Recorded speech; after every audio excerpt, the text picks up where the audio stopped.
Hey guys, tonight we are journeying back to a time when life wasn't just hard. It was inventively, comprehensively uncomfortable.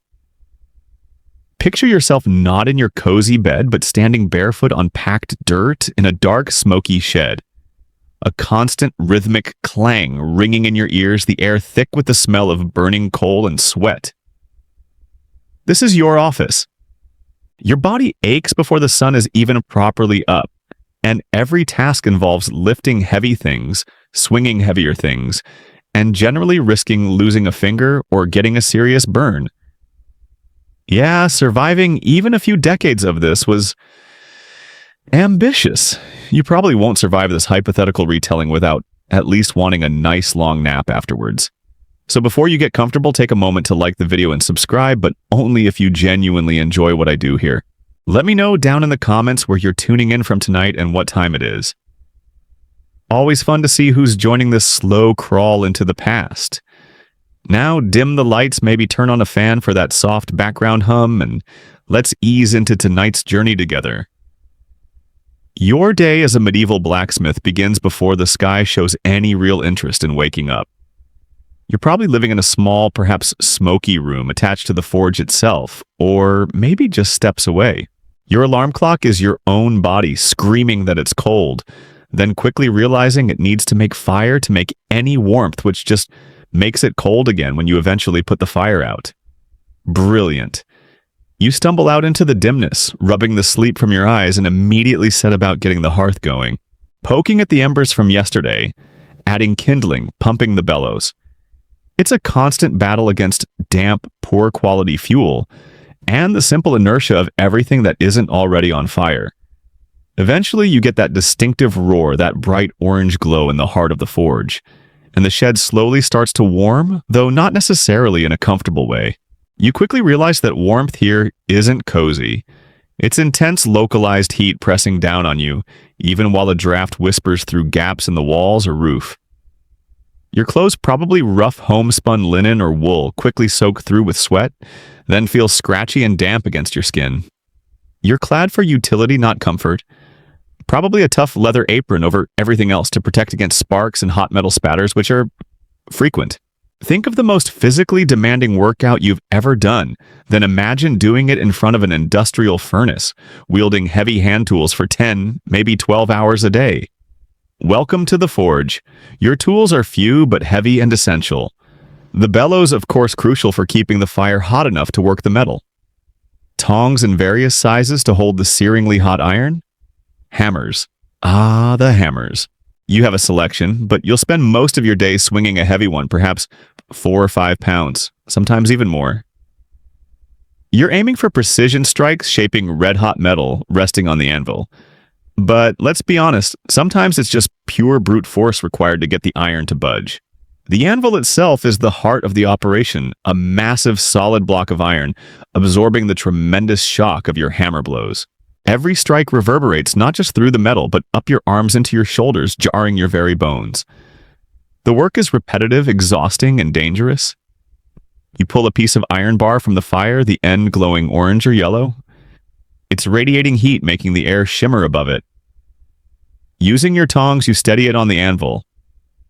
Take aim and clang. The first blow lands loud and forceful. The metal begins to deform. Clang, clang, clang. You hit it again and again, turning it slightly with the tongs between strikes, trying to shape it into... what? Maybe it's a horseshoe. Historians still argue whether the farrier's trade was fully separate everywhere or if village smiths did most shoeing. Maybe you're making nails. Thousands upon thousands of these things, each one individually drawn out and headed. Maybe hinges for a door or a latch, or a new spade for a farmer whose old one broke. The work is varied in what you make, but constant in how you make it. Heat hammer repeat, sparks fly, tiny searing hot bits of metal that can burn holes in your clothes or worse, land on your skin. Sometimes a piece of slag or scale chips off. Occasionally you'll miss the work piece and hit the anvil, which, trust me, hurts a lot more than hitting the metal or even yourself. You've got calluses on your hands, thick enough to file cheese on, but burns are just a fact of life. Your face is probably smudged with soot. Your arms probably have a collection of small scars. The noise level is incredible. Between the roaring fire, the pumping bellows, and the endless clang of hammer on metal or hammer on anvil, a conversation usually involves shouting. Good luck trying to explain that you need a slight taper on that point over the racket. It's enough to give anyone a perpetual headache, though, frankly, after 12 hours of this, you might be too tired to notice. A mainstream historical fact is that blacksmiths were absolutely central to medieval society. You were the indispensable craftsman for everything from farming tools, plows, hoes, sickles, to construction nails, hinges, braces, to transportation horseshoes, wagon parts, and even weapons or armor, though specialist armorers were a cut above. No iron, no progress, no blacksmith, no iron shaping. You held a vital, if often dirty and difficult place in the community, a quirky tidbit. Medieval blacksmiths often had a reputation, sometimes good, sometimes bad, for knowing a bit of smithy craft that bordered on the mystical or magical. Because they worked with fire, transformed earth ore into usable metal with smoke and noise, they were seen as having a hand in powerful, almost alchemical processes. Some folklore suggested they could even cast spells or influence the health of livestock, probably just due to sheer respect and maybe a little fear of someone who could coax useful objects from brute material with fire and thunderous noise. It wasn't quite wielding Mjolnir, but in a world where metal was precious and hard to work, you were definitely the local expert with the godlike ability to, well, fix things. After hours of hammering, shaping, bending, and filing, you're exhausted. Your arms feel like lead, your back aches, your head might throb from the noise and heat. You've produced a pile of needed items, each one a testament to raw labor and hard-won skill. Cleaning up is minimal, mostly just banking the fire, tidying up your tools. Perhaps having a very simple, often repetitive meal. Your bed is probably not much more than a straw mattress, and sleep comes less because you're comfortable, and more because your body has simply given up protesting. And tomorrow, you get to do it all over again. At least you're your own boss, assuming the lord of the manor doesn't suddenly demand 1,000 nails by dawn or something. Equally ridiculous. Honestly, the hardest decision you face all day is probably whether to curse loudly when you hit your thumb or try to retain a shred of professional dignity. Spoiler alert, dignity usually loses by about midday. So you finished your blacksmithing day, which, let's be honest, probably left you smelling strongly of sweat smoke and hot metal, maybe with a hint of scorched hair, but hey, compared to some of your neighbors, you're practically a fragrant bloom in a field of manure. Step outside your forge even just for a moment in a medieval town, and you're hit with a symphony of truly astounding stinks. It's like walking through a landfill, designed by a sadist, then setting it on fire, then asking everyone to leave out old food for a week. Your modern nose, accustomed to relative olfactory hygiene, is completely unprepared. Get ready for an assault. Take, for instance, the tannery. If there's a job that defines medieval stink, this is it. The tanner is crucial. He turns raw animal hides, which left to their own devices, start decomposing spectacularly quickly into durable leather for shoes, belts, armor parts, and all sorts of useful things. The process, however, involves soaking hides in vats of frankly horrifying solutions. Step into a tannery district often located for good reason near a river to carry away the worst of it, but also downwind you hope, and your nose immediately wrinkles. You are breathing in the processed essence of dead animal. First, the hides have to be cleaned and stripped of flesh and hair.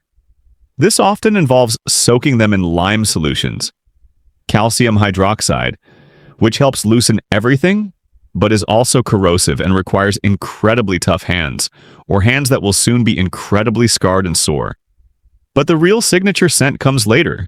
To break down the proteins and make the leather-pliable medieval tanners relied on a process called baiting.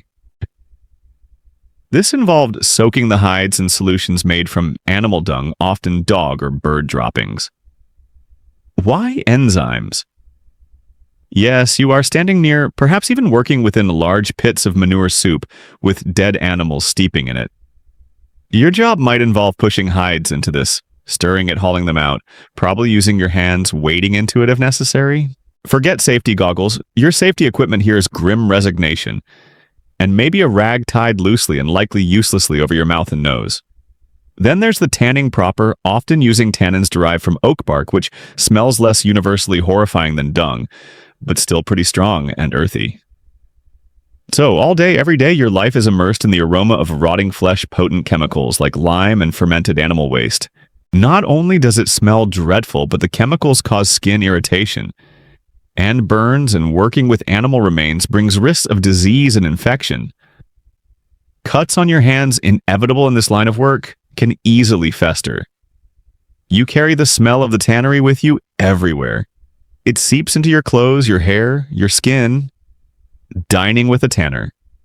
Unless you've got a powerful cold good luck tasting anything over the persistent funk.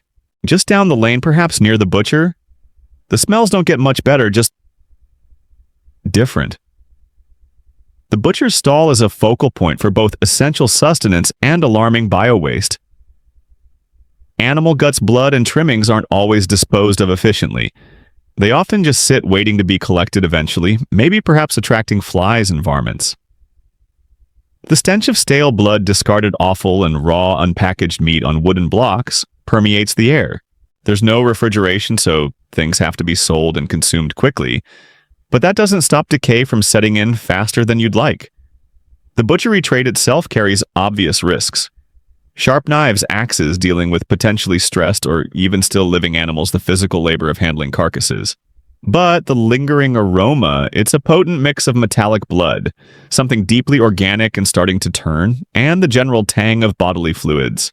Dinner, anyone consider the fuller. These are the people who cleaned and thickened woven wool cloth. Why did wool need fulling? It came off the loom, rough and needing density and drape. The most common way to full it in the medieval period was by trampling the wet cloth in a trough. And what was it wet with? Often incredibly stale human urine. Yep, collected from around town, which gave people an incentive to keep buckets around, maybe saving their trips to the unpleasant public latrine. It was a readily available source of ammonia, which acts as a cleansing and softening agent. So you'd be in a workshop, often a watermill setup for mechanized fulling later, but initially just a pit where you and maybe your colleagues would stand or crouch for hours, literally stamping on soggy wool immersed in collected pee. Think about how your own socks feel a bit damp. Now imagine that sensation from the knees down all day, plus the aroma of concentrated stale urine heat and damp wool. It's like a gym locker that's been sealed for a century and then somehow made wetter. A mainstream historical fact about these trades is how location-specific many were forced to be. Tanneries dyeing operations using animal and plant matter, which also often stank butcheries, and eventually soap and candle-making operations using animal fats, which were rendered down another profoundly smelly process, were frequently pushed to the outskirts of settlements or along rivers precisely because their processes generated such nuisance smells and waste. Towns would have regulations attempting to control where the foulest trades operated, though enforcing them was another matter. This is a testament to just how bad they truly were. A quirky tidbit related to urine, since we're talking about fulling the collection of urine, was often done casually door to door by apprentices or the fuller himself. It was valuable commodity, imagine being paid, or more likely barter, and a bit of prestige for offering for your household's daily output. Talk about recycling taken to a medieval extreme. Your waste product literally becomes another person's key ingredient. A true circular economy medieval style, though I wouldn't want to work near it. Historians still argue whether fulling stocks, the mechanical hammer type, replaced foot fulling primarily due to efficiency gains or partly as a way to reduce the incredibly unpleasant physical labor and constant stench of the human-powered method. Personally, I'd bet on both, with a strong emphasis on getting my feet out of the pee vat. Working in these professions wasn't just smelly, of course. Tanning chemicals could blind you or cause horrific skin damage. Butchers constantly risked serious injury. Woolworking could lead to respiratory problems from dust and fibers. The constant dampness of fulling would contribute to rheumatism and other ailments. And the hygiene was universally poor across all these trades. Washing wasn't exactly a frequent or thorough affair, so whatever smells, substances, and potentially infectious agents you picked up at work often stayed with you day in, day out. Compared to these folks, your dusty, sweaty blacksmith's garb suddenly seems almost appealingly dry and metallic. A bracing, clean smell by comparison. Well, relatively clean anyway. Everything's relative in the stink scale of the Middle Ages. Your neighbors included candle makers whose rendering fat smell would fill the air, parchment makers stretching and scraping animal skins, brewers filling the streets with the smell of fermentation and yeasty farts. And let's not forget the person who emptied the occasional cesspit by hand. Honestly, walking around felt less like a stroll and more like an archaeological dig for the most offensive smell known to humanity. You tried not to breathe too deeply. All right, you've smelled the delights of the medieval town crafts. Deep breaths were moving on, away from the questionable urban aromas and into the gentle, fragrant ha-right world of the peasant farmer. You might think the guy wading in pee or standing in front of a forge all day had it tough. And he did.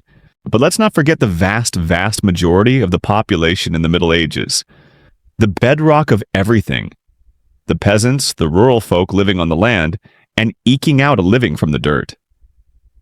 Their lives weren't necessarily shorter than urban dwellers, perhaps, but they were a different kind of relentlessly hard-tied directly to the unforgiving rhythms of nature and the demands of their landlords.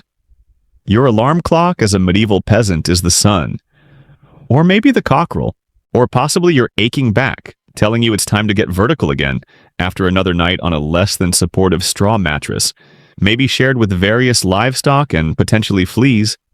Life is about the seasons, the crops, the soil. You aren't paid by the hour.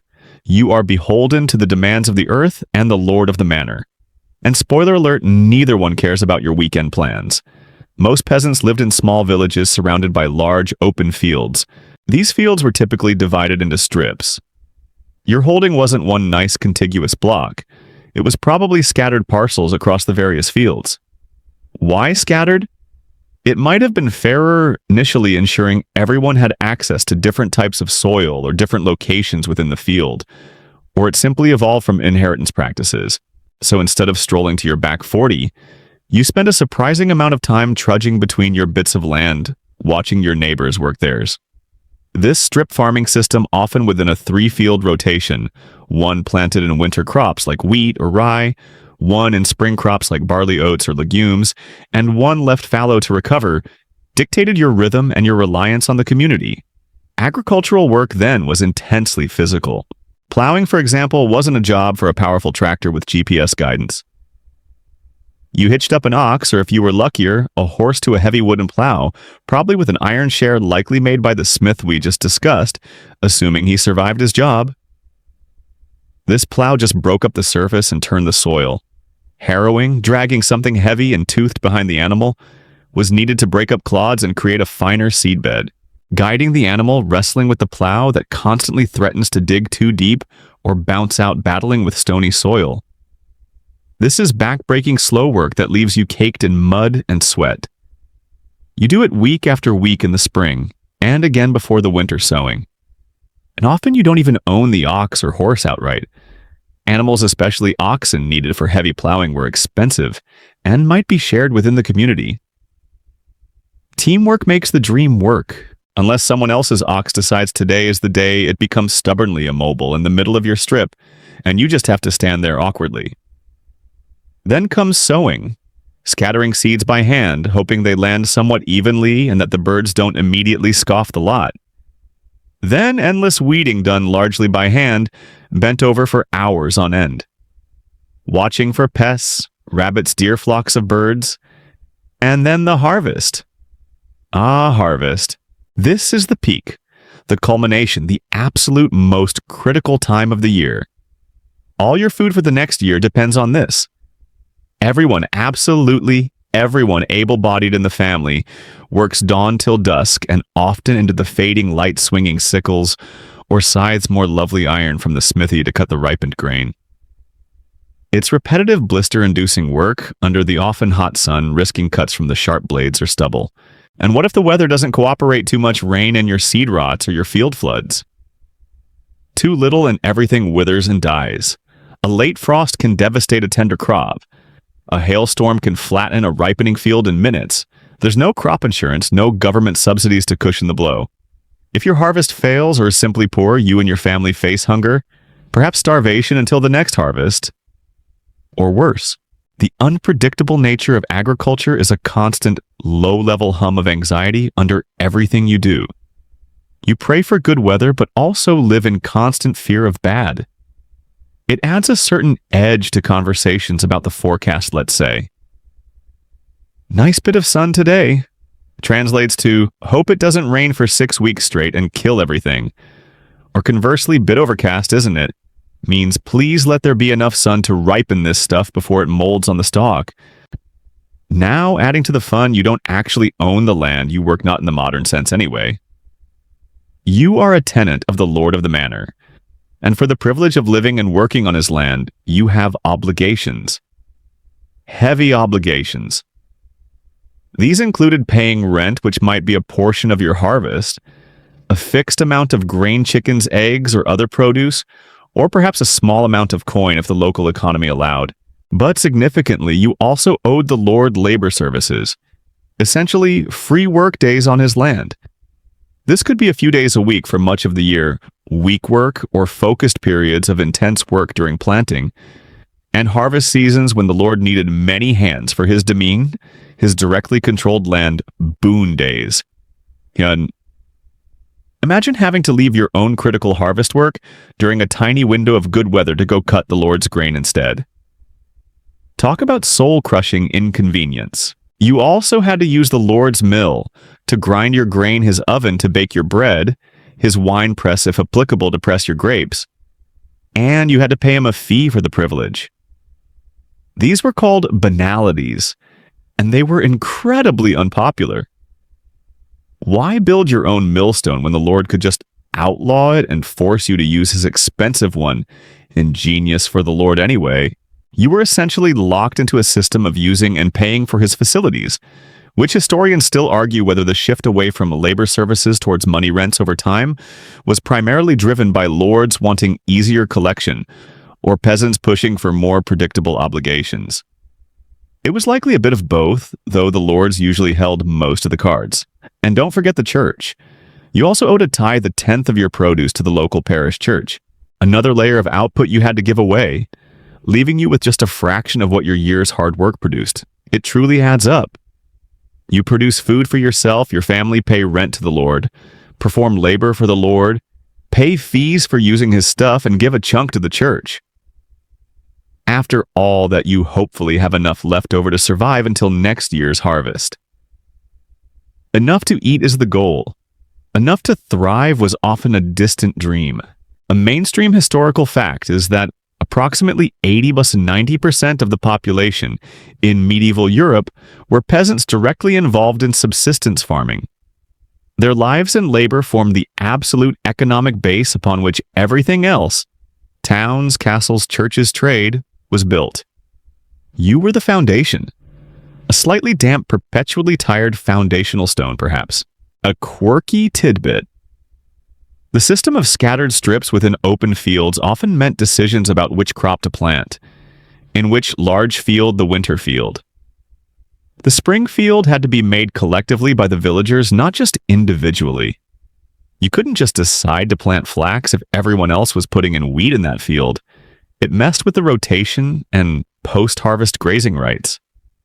This required a degree of communal agreement and organization you might not expect. So village meetings weren't just about who stole whose chicken.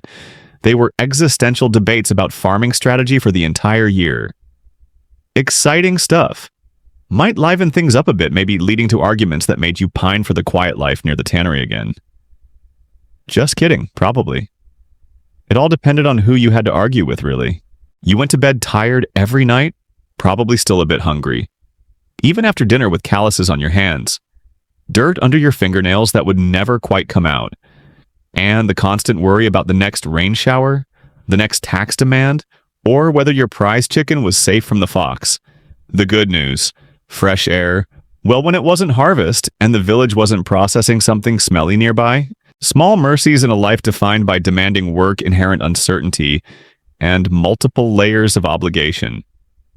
So you've had enough of wrestling stubborn oxen, dodging banalities, and praying the hailstones decide to land on the next village over. Maybe you've heard tales from traveling merchants about the opportunities in the city, the chance to escape the perpetual hunger, the Lord's grasping hand, maybe even learn a trade that doesn't involve manure up to your elbows or permanent soot eyebrows. You pack up your meager belongings likely strapped to your back and trudge along the muddy roads, more on those later. As you approach the city walls, the profile grows taller than anything you've seen. Church spires, roofs piled high, smoke from countless chimneys. The air starts to smell different. Not exactly better than the village tannery, mind you, but a new and complex perfume. As you squeeze through the narrow, sometimes guarded gate, you're immediately overwhelmed. It's louder, much, much louder than anywhere you've ever been. Shout street criers hawking their wares, the clatter of carts on cobblestones if you're lucky. Mud, if you're not barking dogs. Church bells ringing, perhaps the bleating of sheep being driven to market inside the walls. And the sheer number of people. You are pressed close to strangers. Merchants, other hopeful newcomers, artisans heading to their shops, beggars' kids chasing stray animals. Personal space, never heard of her. Look around you. The buildings are packed shoulder to shoulder, often 2 or 3 stories high sometimes, with upper floors that jettison out over the street, almost meeting the building across the way, blocking out sunlight. This is done to maximize floor space on small plots within the protective walls, but it makes the already dim streets even gloomier, and traps the air, and all the smells. Right there. You're walking through narrow canyons of wood and plaster, and beneath your feet, probably mud filth refuse. Streets are not paved everywhere, and even where they are repositories for absolutely everything. Because this is where the stink truly reaches peak medieval. Forget discreet vats of tanning fluid or concentrated Fuller's baths. Here the smells are a democratic assault on the senses, mingling into a powerful miasma. Where does all the household waste go? Often right out the front door or upper story window and into the street below. Food scraps. Chamber pot contents. Yes, that means human waste, general rubbish. It's all contributing to the layers of muck underfoot. Animals also roam the streets. Pigs often act as mobile, pungent garbage disposals. Chickens scratch in the dirt. Stray dogs scavenge.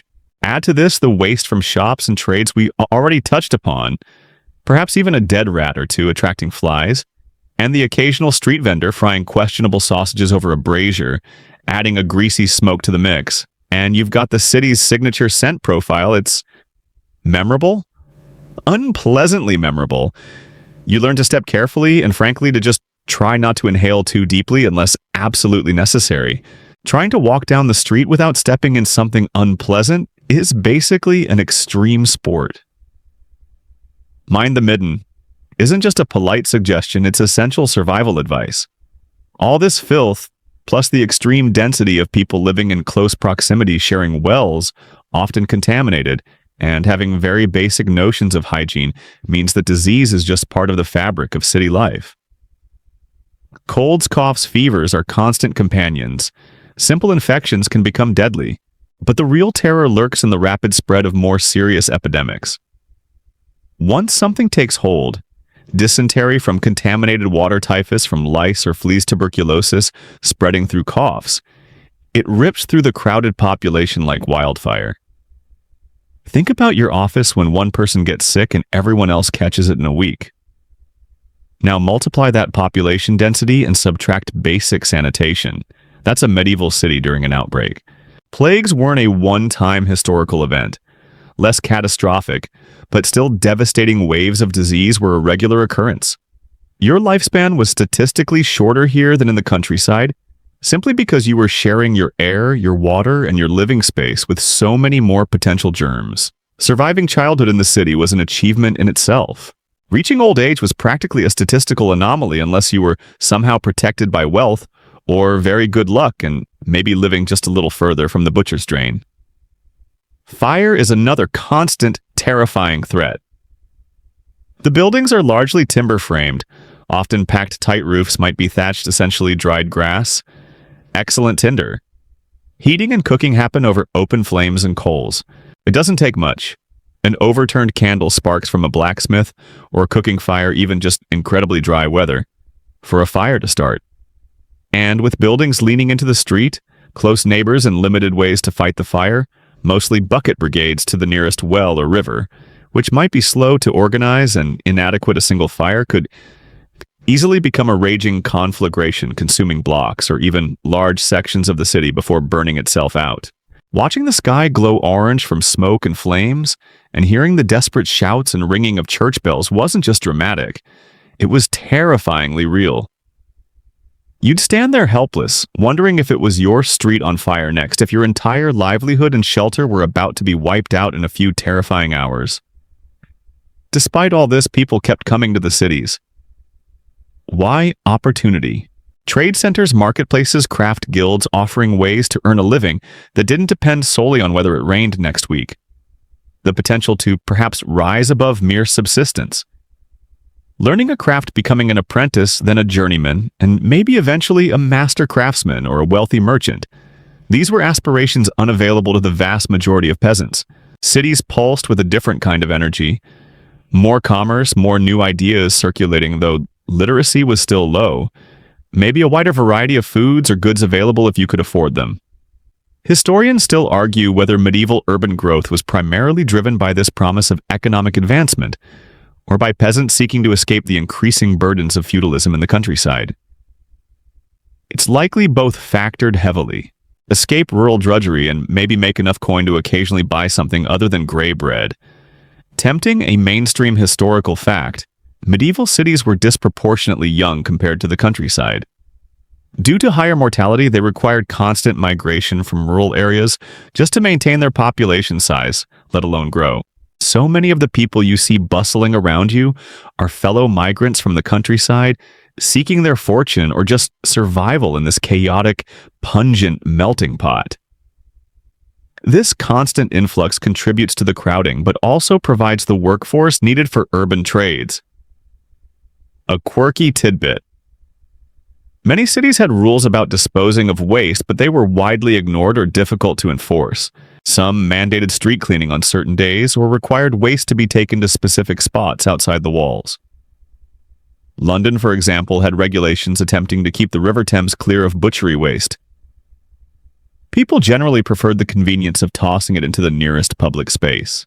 Which brings us back to where we started, stepping carefully down the street. Even with the best intentions, public sanitation infrastructure was practically non-existent by modern standards. Your sense of smell adjusted somewhat over time. You learned to ignore the noise, but the risks were always there. A silent, invisible layer over the bustling, vibrant, and undeniably filthy life of the medieval city. Your home within the city is likely small and cramped, maybe shared with apprentices if you become a craftsman, probably multiple generations of your family. Privacy is minimal to non-existent. Noise from the street is constant. Light is poor. But at least you're not tied to the soil, praying for rain and fearing hail, and you might make something of yourself here. Or you might just die young from the plague or step off the street at the wrong moment and twist your ankle in a pile of refuse, which frankly feels like a very medieval way to go. Okay, so you've made it to the crowded, fragrant city, dodging filth, trying to earn a living without falling prey to the omnipresent threat of fire or infectious disease we just talked about. But inevitably, life being what it is, you get hurt. Maybe you twist your ankle falling on a slippery, garbage-strewn street. Maybe you cut yourself badly with a tool if you're working in a trade. Or maybe you just wake up with a raging fever chills, shaking your body violently, or a persistent cough that leaves you weak. What do? Well, you seek out someone who understands medicine. You seek. The problem is, their understanding is, let's just say, optimistic, based on theories that sound utterly baffling today, and their methods often feel less like healing and more like actively making you more miserable. Your primary medical provider is unlikely to be the fancy, university-trained physician, probably found in bigger cities catering to wealthier clients, pontificating about astronomical alignments and complex humoral theory while prescribing expensive remedies. For the average medieval person, especially outside the very top tier of society, your options are more grounded. You might see a wise woman in the village relying on generations of herbal lore and folk remedies, some of which might actually have some efficacy, like willow bark for pain relief, but often mixed in with purely superstitious or ineffective ingredients. Or perhaps more commonly, you'd visit the local barber surgeon. Yes, a barber. The guy who gives shaves and haircuts is also often the person you'd go to for minor surgery. Setting bones bleeding you or pulling teeth. Handy having a sharp blade already. His training is practical, learned through apprenticeship, not theoretical. The dominant medical belief, remember, is based on the four humors, a concept inherited from ancient Greek and Roman medicine. You have blood phlegm, yellow bile choler, and black bile melancholy. Health means these four substances in your body are in balance, ideally reflecting the four elements: air, water, fire, earth, and four qualities: hot, wet, dry, cold. Illness is caused by an imbalance. Too much phlegm, too little blood, overheated yellow bile. Something's out of whack. So the goal of any treatment is to restore the balance.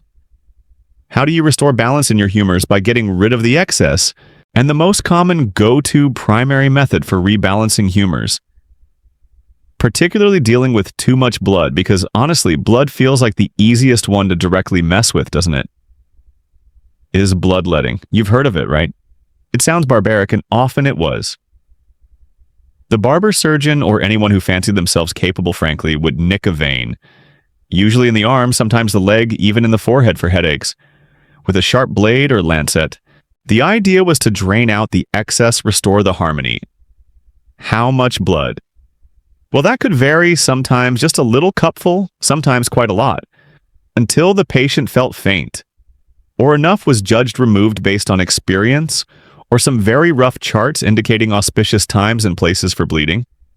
If you're feeling feverish, you have too much blood, hot, bleed it out. If you're melancholic, too much black bile, maybe bleeding will help clear the path for things to balance. You come in feeling weak because you're sick. Clearly, the problem is you're too strong with too much blood heating things up. Let's make you weaker. See Simple Logical. By their logic anyway, and terrifyingly, it probably did sometimes make you feel temporarily weaker and less feverish, but that doesn't mean it was helping you actually fight off infection or truly recover. Often it just made you weaker, more susceptible, and potentially introduced infection through unclean tools. Like saying your car's overheating, so you let out some brake fluid because it's also a liquid. Great fix.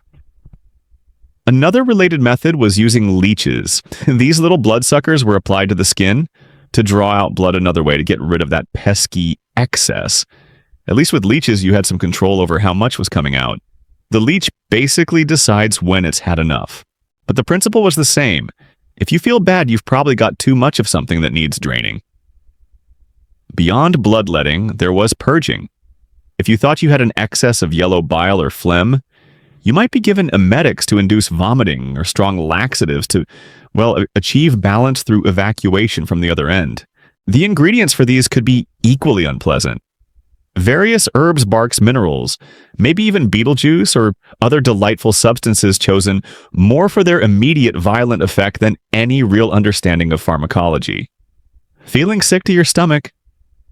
Great, here's something that will really make you throw up. Mission accomplished. What about actual physical injuries? A broken arm or leg would often be set as straight as possible and splinted, probably with wooden staves, bark, or hardened leather. This could be effective if done well, but incredibly painful without proper pain relief. A deep cut or wound would be washed perhaps with something stinging like vinegar or wine seen as antiseptic and bound. Amputations. Horrific affairs done out of sheer necessity, crushed limb, severe gangrene, incredibly fast and brutal. Got to minimize the pain time, often by the barber surgeon, perhaps using a saw designed for wood before cauterizing the stump with a red-hot iron to stop the bleeding. The screamometer went right off the charts during these procedures. The risk of death from shock blood loss or post-operative infection was astronomical. Historians still argue whether amputation rates were driven purely by need or also influenced by the limited understanding of how to treat severe, complex wounds less drastically. Given the infection risk of any surgery, maybe chopping it off did feel like a better gamble than letting gangrene slowly consume you. Maybe. Remedies involved a wild mix of the genuinely useful, the inert, and the outright disgusting or harmful. You'd have poultices made from mashed herbs. Some, like plantain, are anti-inflammatory. Others might include spiders' webs to stop bleeding, actually effective to a small degree, or even surprisingly rational wound washing liquids. But these were often mixed with ingredients like animal excrement. Yes, calling back to that lovely subject again. Dried dung could sometimes be used for poultices believed to have drawing or healing properties. Or perhaps because it was easily available boiled earthworms, ground up gemstones, or ashes of various animals. These were often taken internally, sometimes with prayer or rituals. Did they work? Sometimes they just made things worse. If you didn't die of your illness, you might just die of the cure. A mainstream historical fact is the pervasive influence of the theory of the four humors throughout European medicine for over 1,000 years, until gradually displaced by more modern germ theory and anatomical understanding centuries later. Every doctor, from the grandest city physician to the humblest barber surgeon, would have operated under this framework, however much they deviated in practice or specific remedies.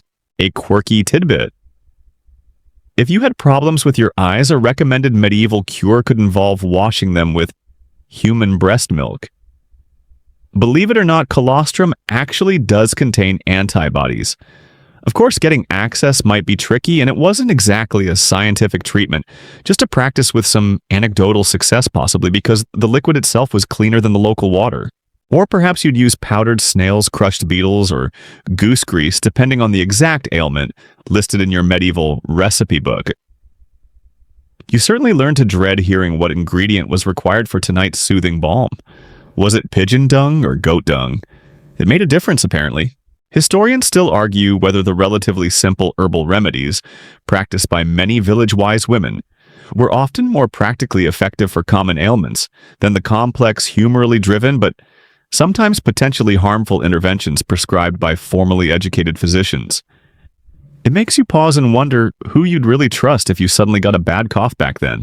Probably the one who gave you something simple and told you to rest, rather than suggesting opening a vein or mixing up a brew of lizard parts. Dealing with any illness or injury back then required a level of bravery and desperate hope, because your odds were statistically not great, and the interventions themselves could be horrific. Let's just say getting a paper cut would have been cause for serious, cautious anxiety. Okay, so living packed together in a medieval city or grinding out a life from the land might make you think about a change of scenery. Maybe you need to visit relatives in the next village trade, your surplus grain for something the city craftsman makes, go on a pilgrimage for the sake of your soul, or just a chance to see somewhere different. Or perhaps your lord simply ordered you to travel somewhere unpleasant on his behalf. Whatever the reason, if you needed to get from point A to point B in the Middle Ages, you were not exactly looking forward to the journey. Think of the worst road trip you've ever taken.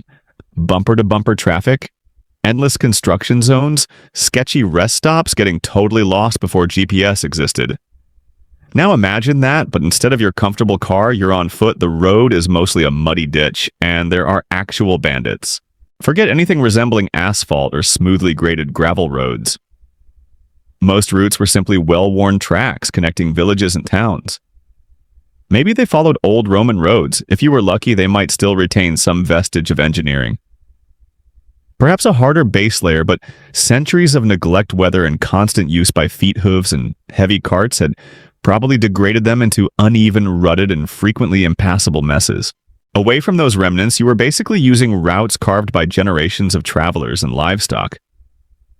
Taking the path of least resistance, which wasn't usually very resistant. Rain instant mud bath. The tracks would turn into deep, sucking ruts, trapping wagon wheels and tiring horses or oxen to exhaustion. Walking meant caking your shoes and clothing, if you even had dedicated shoes for travel beyond your daily wear, in thick, heavy sludge that pulled at every step. Trying to cross stream or river. Maybe there was a ford if you were lucky, and the water wasn't too high. Otherwise, hopefully a dodgy bridge made of logs that might look less than stable, swaying alarmingly underweight. Sunny and dry for a while, now the mud hardens into bone-jarring ruts and cracks, and the movement of feet and traffic kicks up a relentless, blinding dust. You arrive coated in either mud or grit, neither particularly comfortable or easy to get clean. The roads themselves dictated the season of travel. Undertaking a significant journey in winter, or the worst of the wet season, was often simply impossible unless absolutely critical and incredibly dangerous. Speed. Haha. What's that? Walking speed is about as fast as most people could travel consistently. On a good day, maybe 15-20 miles, though realistically much less, maybe closer to 10-15, depending on the terrain, weather, and your load. Wagons loaded with goods essential for trade were even slower. Pulled by oxen, maybe plodding along at 1 to 2 miles an hour on decent stretches, taking days to cover distances that seem negligible to us today. Imagine setting out at dawn, walking for hours, taking rests probably just by the side of the track, dodging manure, maybe eating a piece of hard bread and some cheese, then walking until the light failed. Every hill is a struggle, every ditch a hazard.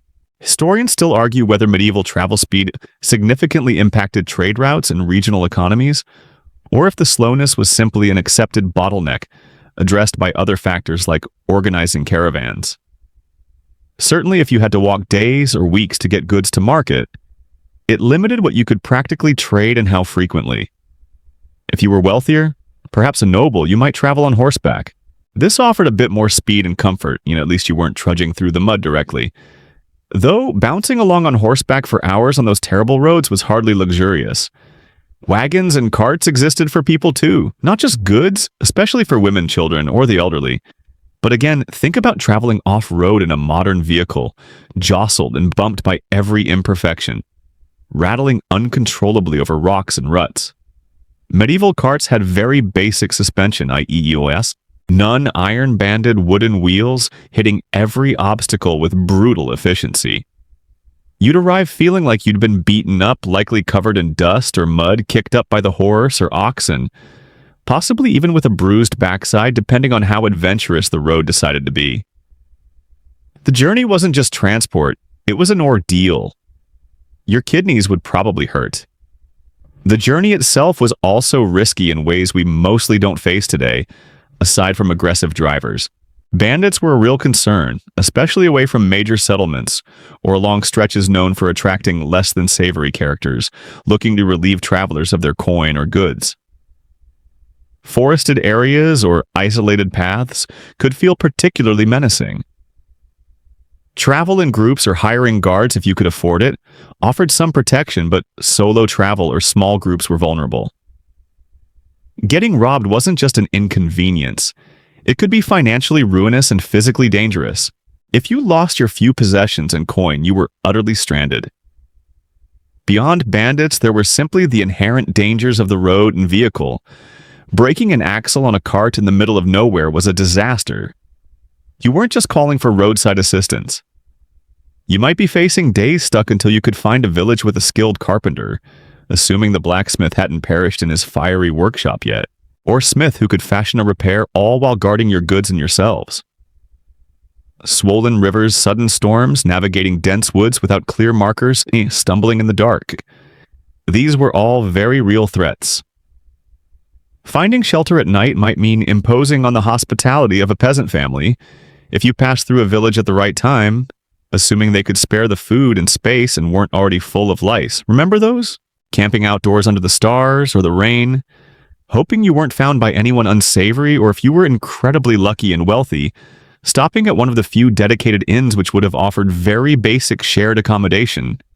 Questionable food and probably still involved sleeping in noisy, potentially bed-bug-ridden quarters. A mainstream historical fact. The concept of a national centrally managed road network didn't exist. Responsibility for maintaining roads was highly fragmented, falling on local lords' monasteries, who owned land along a route, or simply the communities whose primary paths they were. This patchwork responsibility, or lack thereof, directly contributed to the consistently poor quality of the roads.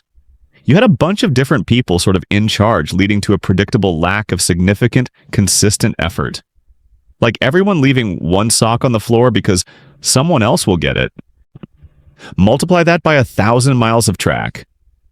A quirky tidbit, monasteries were often pioneers in offering lodging, to travelers seeing it as a Christian duty. They provided simple food and shelter, though it wasn't quite a medieval Marriott. Space was communal, meals were simple, often vegetarian based on monastic diet rules.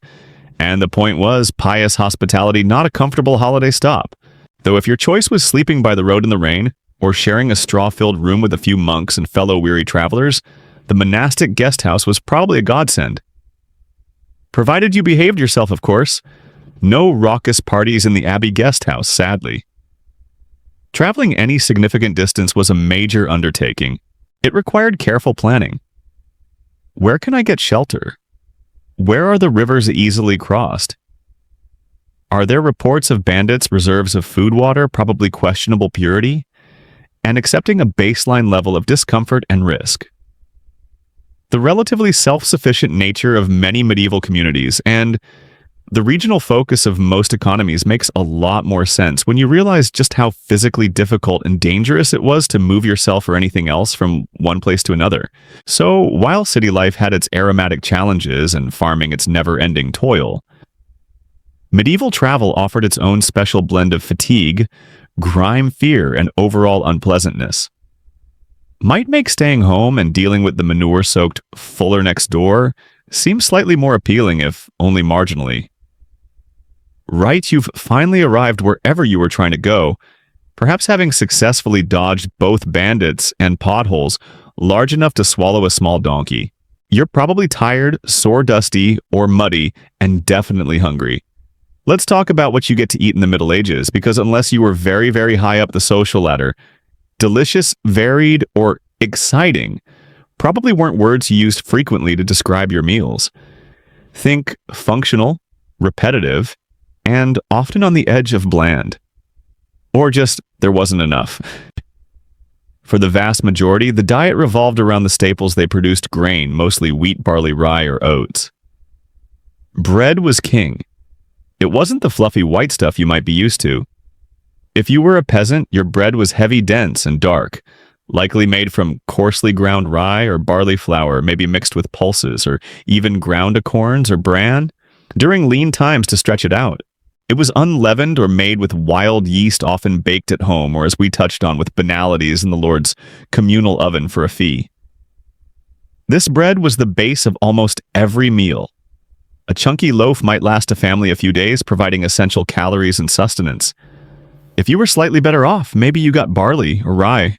White bread existed, but was a luxury for the rich, requiring finely sieved wheat flour, a significant waste of precious grain volume only the wealthy could afford. Your bread is your fuel. You probably eat a lot of it, dunking it in whatever liquid you have, or using it as an edible plate for stews.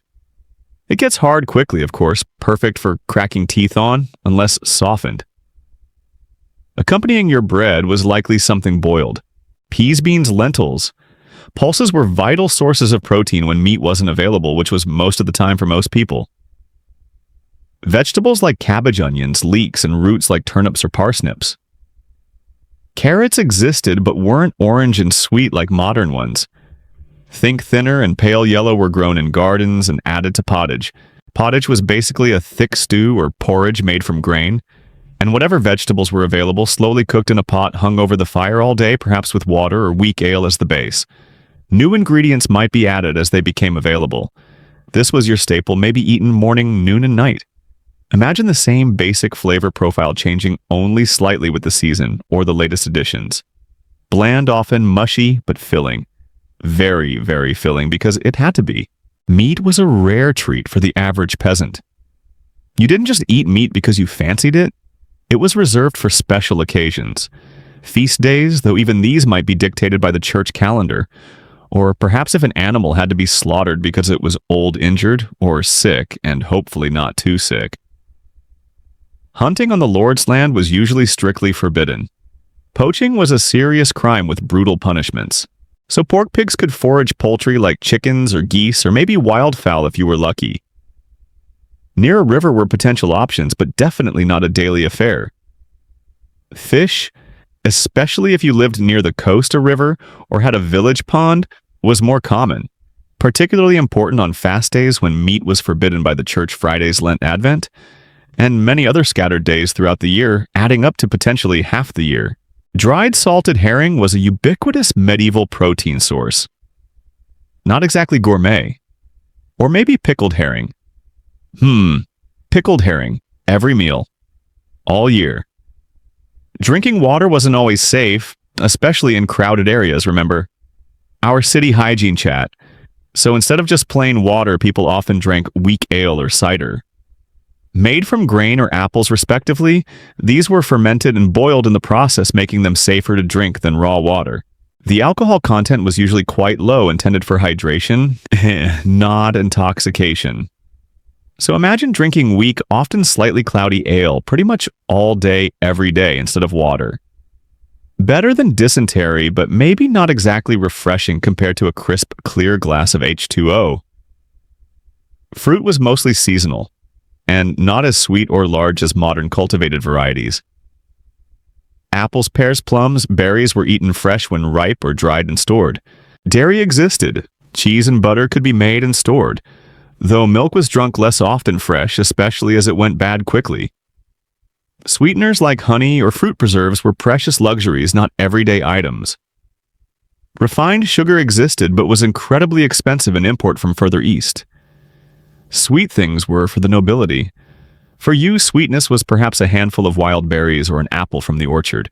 Cooking was done over an open hearth, adding smoky flavors and soot to everything. Your cooking implements would be few and sturdy: a pot, maybe a pan skewers for roasting directly in the fire. Storage was a constant challenge. Preserving food meant drying. Salting salt was a valuable commodity, pickling or fermenting.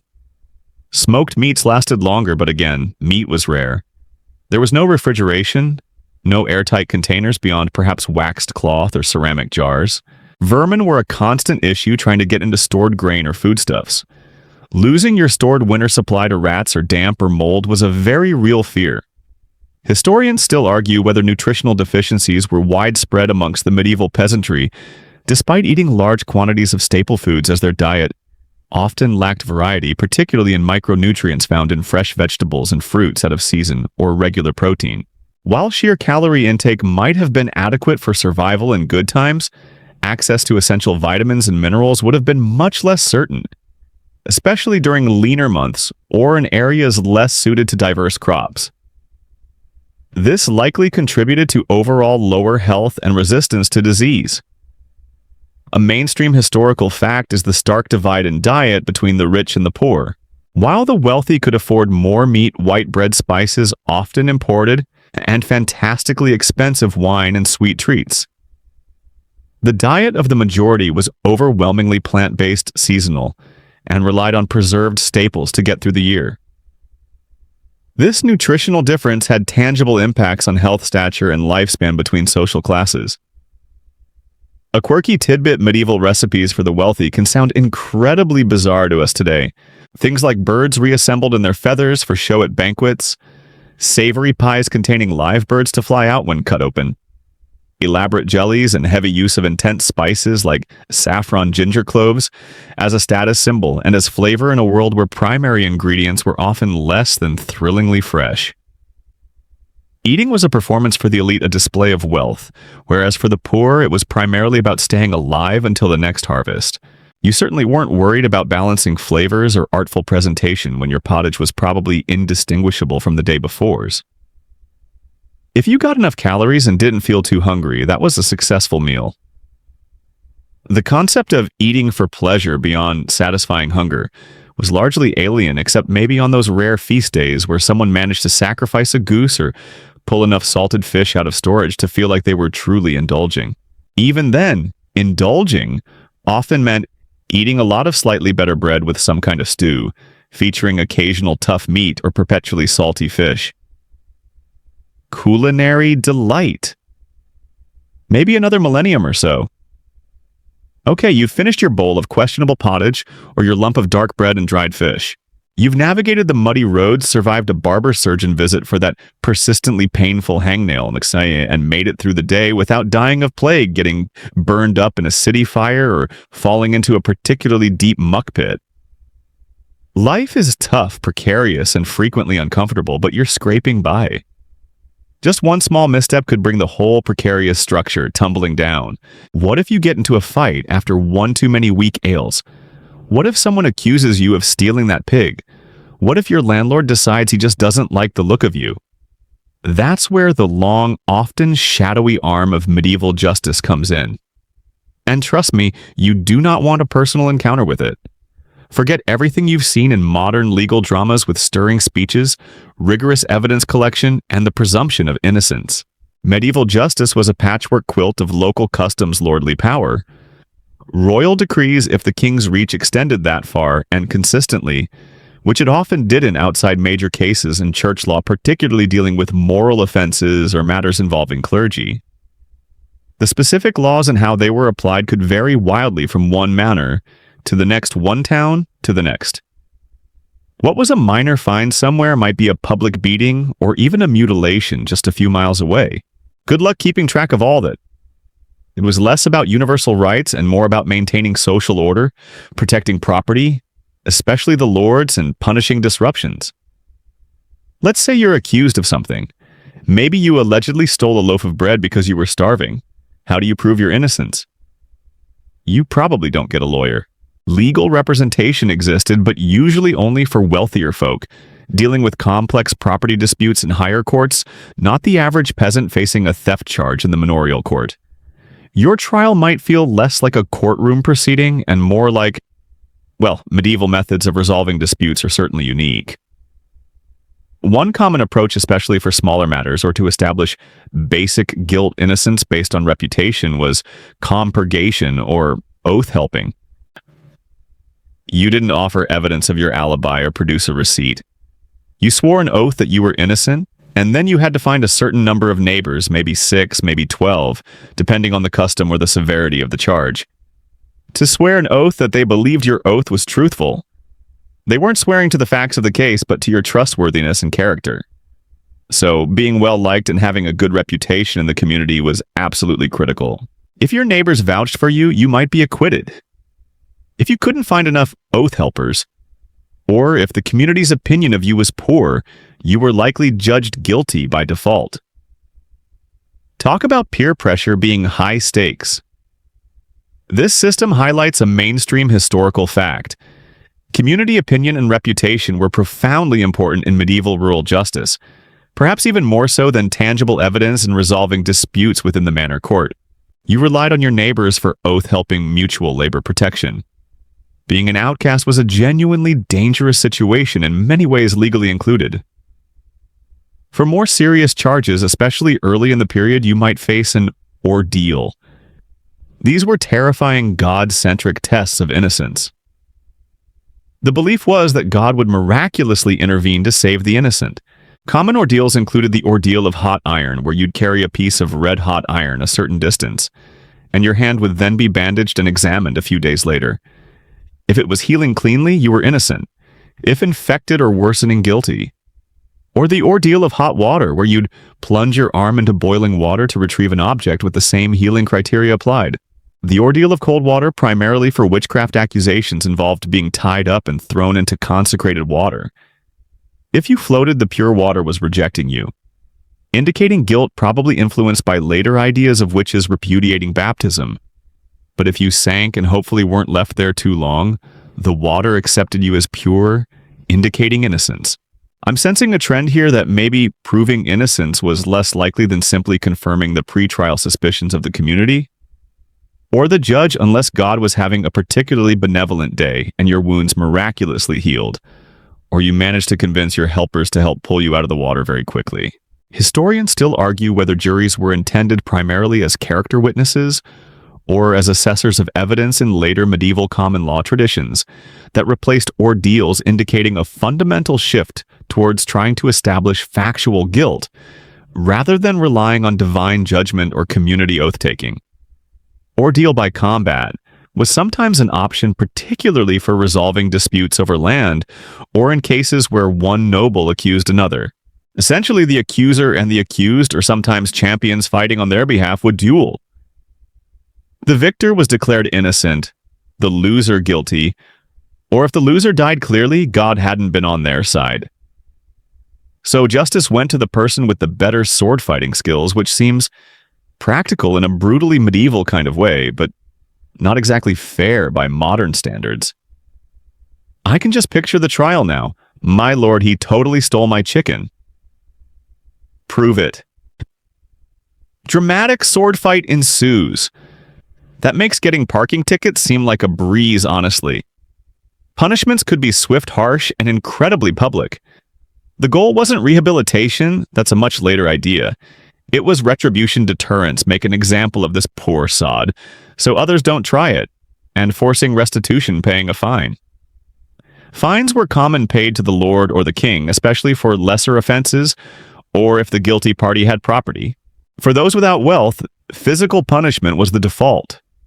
The stocks or pillory devices locking your feet or hands and head, leaving you exposed to public ridicule, verbal abuse, and sometimes having rotten vegetables thrown at you, were common for minor public disturbances, swearing, or petty theft. Painful, humiliating, but usually not permanently disabling unless you were unlucky with projectile vegetables. For more serious crimes or repeat offenses, things got much grimmer. Whipping branding, leaving a permanent mark. Literally criminal identification mutilation.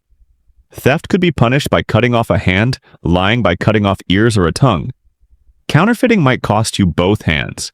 It sent a very clear, visible message about the consequences of crime. Death penalties were applied for a range of felonies beyond murder or treason, including serious theft. Hanging was a common method of execution. It was brutal, public, often botched affairs, drawing crowds as a grim form of spectacle. You knew what would happen if you were caught. The lack of safe, comfortable prisons meant corporal punishment was the most practical means of ensuring compliance and deterring crime for the majority who couldn't just pay a large fine. A quirky tidbit about justice animals could also be put on trial. Yes, pigs, oxen, and even insects were sometimes formally prosecuted in court, often church courts for damaging crops or causing harm. They were given legal representation, evidence was presented, and if found guilty, they might be banished, executed, or ordered to perform penance. It sounds utterly ludicrous to us, but in a world where people saw the hand of God and malign forces everywhere, and where livestock were incredibly valuable, perhaps holding the animal responsible offered a form of explanation and redress. Just try and picture a pig in a witness stand. No, didn't think so. Though, frankly, compared to an ordeal by boiling water, maybe letting a pig have its day in court wasn't the most unreasonable thing in medieval justice invented. The local manorial court handled most everyday disputes among peasants. Minor fights, trespass, small thefts, broken agreements, failing to perform labor services owed to the lord. The Lord Steward usually presided, backed by a jury of villagers who weren't necessarily determining guilt, but perhaps reporting local customs and determining damages. It was designed to maintain peace and order within the manor primarily for the Lord's benefit. Any serious crime, felony like murder, treason, rape, or cases involving property boundaries between manors or nobles, would go to higher royal courts if applicable or sometimes be decided by noble power struggles rather than any formal trial. Personal rights as we understand them, like the right to legal counsel, the right to present evidence freely, protection from cruel and unusual punishment, a right to appeal based on legal grounds rather than divine intervention or a different dual outcome, were basically non-existent for the average person. Your access to justice depended entirely on your status. Your relationship with local authorities, including the church, and the sheer dumb luck of being in a place with slightly less insane customs than the next village. Getting accused was bad. Being poor and accused was generally much, much worse. Staying on the right side of the Lord, your neighbors for oath helping, and the local priest don't want any excommunication added to your problems, was definitely key to avoiding entanglement with the medieval justice system. Easier said than done when basic survival often pushed you to the edges of legality. So we've walked through the sparks and smoke of the forge, braved the truly eye-watering stink of the tannery and fuller's vat, felt the perpetual ache of the peasant farmer's back under the sun, and navigated the loud, crowded, filthy, fire-prone, disease-ridden medieval city. We've considered the horrors of a medieval doctor visit and the lottery of the justice system, and perhaps the most constant companion of all, the never-ending itch of fleas and lice living rent-free on your person. But beyond these more acute or intense forms of unpleasantness, much of medieval life for the vast majority was characterized by something more subtle but just as pervasive: repetition, limited horizons, and the constant low-level grind that edged towards simple boredom, punctuated only occasionally by moments of celebration, or more often disaster. Imagine your day, whichever unpleasant walk of life you hypothetically inhabit. Much of it was deeply, profoundly repetitive. If you were a farmer, your tasks changed with the seasons? Yes, but within a season, it was the same task. Day after backbreaking day. Hoeing, weeding, harvesting? Grain stem after grain stem, planting seed after seed. If you were a weaver, it was the rhythmic throw of the shuttle, the press of the loom hours blurring into days, blurring into years producing the same plain cloth, hoping your eyesight held out in the dim light. A blacksmith forged similar nails or hinges thousands of times. A laborer moved stones, dug ditches, or carried burdens. There was mastery in these crafts, yes, but also a soul-numbing lack of variation for much of the day. Think about the most repetitive task in your own life. Sorting mail, doing dishes, maybe data entry. And imagine doing only that or variations only slightly less tedious from sun up to sundown with no podcasts, no changing scenery, no complaining to Kevin in the next cubicle. Just you and the task, day after day. Entertainment was basic and infrequent by our standards. There was the church, Sunday Mass feast days, processions perhaps of visiting friar preaching, which offered moments of community gathering color and connection to the spiritual world, which was vital for hope. But it wasn't exactly blockbuster movie quality week in, week out. Local fairs and markets brought a bit more excitement. Jongleurs, performers with basic tumbling juggling, and music, maybe a traveling minstrel or storyteller. Though finding time and coin to attend these was a factor, maybe some basic gambling or rustic sports. In towns, guild meetings and civic events offered social structure. For peasants, community life revolved around the farming cycles, maybe helping neighbors out during crucial periods like harvest or barn-raising village celebrations at specific points in the year. Harvest festival, births, deaths, and marriages. Sharing stories by the fire after dark was a common way to pass the time. Folk tales, legends, news gleaned from infrequent travelers. But overall, the concept of readily available varied entertainment distractions from the daily grind was almost non-existent. No books unless you were wealthy or in a monastery, no radio, no streaming services, obviously not even public print broadsheets selling cheap stories that comes later.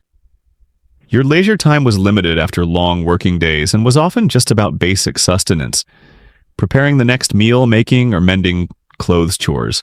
Boredom wasn't a philosophical state you worried about avoiding. It was just the natural background hum of a life with limited stimulus outside of work gossip and the rhythms of nature or religion. Your social circle was tiny. Your family, your few closest neighbors or workshop colleagues, maybe the people you saw at church or the market. Information traveled slowly and often garbled. News from outside your immediate locality was rare. Your world was geographically very, very small for most people. Knowing what happened in the next county, let alone the next country, wasn't just difficult, it was largely irrelevant to your day-to-day survival.